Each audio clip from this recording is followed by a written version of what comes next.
Hello everyone, मेरा नाम भारतेंदु मिश्रा है। Right now I am working as a physics faculty in most institute Ranchi. Hope you all are fine. So आज के series में, इस वीडियो सीरीज में मैं आप लोगों को जनवरी अटेम्प्ट के रिगार्डिंग क्या स्ट्रैटेजी होनी चाहिए, क्या रिवीजन स्ट्रैटेजी होनी चाहिए, कौन कौन से इंपॉर्टेंट चैप्टर है फिजिक्स में जिसमें आपको ज़्यादा फोकस करना पड़े, उन सब के रिगार्डिंग मैं आपको कुछ इन्फॉर्मेशन देना चाहता हूँ। तो सर जैसा हम सबको पता है कि जनवरी का आइटम जो है वो 24 को है। तो अगर हम डे वाइज काउंट करें तो ऑलमोस्ट नवंबर अब खत्म होने को है, दिसंबर चालू हो जाएगा। तो you will have hardly almost 2 months kind of, लगभग 60 दिन है हमारे पास। और इन 60 दिनों में रिवीजन क्या स्ट्रैटेजी होनी चाहिए उस पर मैं एक बार आपसे डिस्कस करता हूँ। जैसे क्लास 11th के अगर चैप्टर्स को हम देखें तो क्लास 11th के इंपॉर्टेंट चैप्टर्स, मैं अभी आपको इंपॉर्टेंट चैप्टर्स के बारे में बताऊंगा कि कौन कौन से चैप्टर्स हैं जिसमें हर एक साल क्वेश्चन पूछने की प्रोबेबिलिटी सबसे ज़्यादा रहती है। तो क्लास 11th में अगर हम देखें तो स्टार्टिंग से अगर मैं चालू करूं तो कंजर्वेशन ऑफ मोमेंटम वाला जो पोर्शन होता है, मोमेंटम एंड कॉलिजन वाला जो पोर्शन होता है जिसमें आपका वर्क इन पावर इन्वॉल्व होता है, कंजर्वेशन मोमेंटम भी इन्वॉल्व होता है, क्वेश्चन ऑफ रेस्ट्रिक्शन वगैरह भी इन्वॉल्व होते हैं, वो आपका एक ऐसा चैप्टर है जिससे क्वेश्चन पूछे जाते हैं।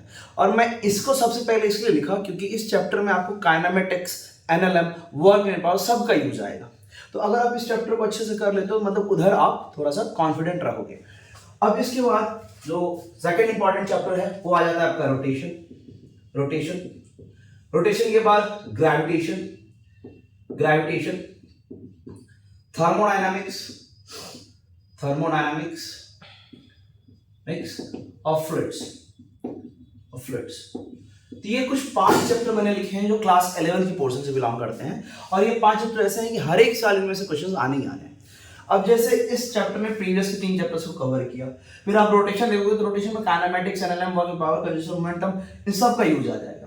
फिर उसके बाद ग्रेविटेशन है, thermodynamics is a big chapter. Thermodynamics में बोल रहा हूँ तो इसमें मैं सारी चीजें इंक्लूड करके बोल रहा हूँ, हीट भी इंक्लूड करके बोल रहा हूँ, काइनेटिक थ्योरी ऑफ गैसेस भी इंक्लूड करके बोल रहा हूँ। और फिर उसके बाद मैंने रख दिया यहाँ पे फ्लूइड्स। ये 5 चैप्टर हैं जो सबसे इंपॉर्टेंट है क्लास 11 के। उसके बाद आता हूँ मैं क्लास 12th के जो इंपॉर्टेंट चैप्टर्स हैं उसमें सबसे पहले आता है इलेक्ट्रोस्टैटिक्स। तो अगर आप इलेक्ट्रोस्टैटिक्स कर लो, उसके बाद आता है करंट इलेक्ट्रोस्टैटिक्स और करंट इलेक्ट्रिसिटी, इन दोनों से क्वेश्चन आने ही आने हैं। ये वाला एक पोर्शन आता है जिससे क्वेश्चन आने ही आने हैं। फिर उसके बाद आपका थर्ड इंपॉर्टेंट चैप्टर आता है ऑप्टिक्स में मैं ज्योमेट्रिकल ऑप्टिक्स की बात कर रहा हूँ या रे ऑप्टिक्स की बात कर रहा हूँ, वेव ऑप्टिक्स पे नहीं गया। और वेव ऑप्टिक्स में बस एक सेगमेंट है जो जेईई के पॉइंट ऑफ व्यू से सबसे ज्यादा इंपॉर्टेंट है, वो है YDAC, young double slit experiment in wave optics. ये सबसे ज्यादा इंपॉर्टेंट पार्ट बन जाता है। फिर उसके बाद आता है आपका मॉडर्न फिजिक्स। ये 5 चैप्टर क्लास 12 के हैं जो सबसे ज्यादा इंपॉर्टेंट है। वैसे कहने को तो क्लास 11 में 11-12 चैप्टर हैं, तो अगर आप कोई पूरा कर लेता है तो that is very good thing about him. But अगर कोई ये जानना चाहता है कि सर 4-5 ऐसे चैप्टर हैं क्या जो सबसे ज्यादा इंपॉर्टेंट, जिसमें प्राइम फोकस रखूं, तो उसके लिए मैंने 5 चैप्टर आपको बता दिए, क्लास 11 से 5 और क्लास 12 से 5। इस पे आप फोकस कर सकते हो। अब आती है नेक्स्ट चीज कि सर अगर हमें इंपॉर्टेंट चैप्टर्स पता है तो रिवीजन की स्ट्रैटेजी कैसी होनी चाहिए, मतलब कैसे हम रिवीजन की ओर बढ़े।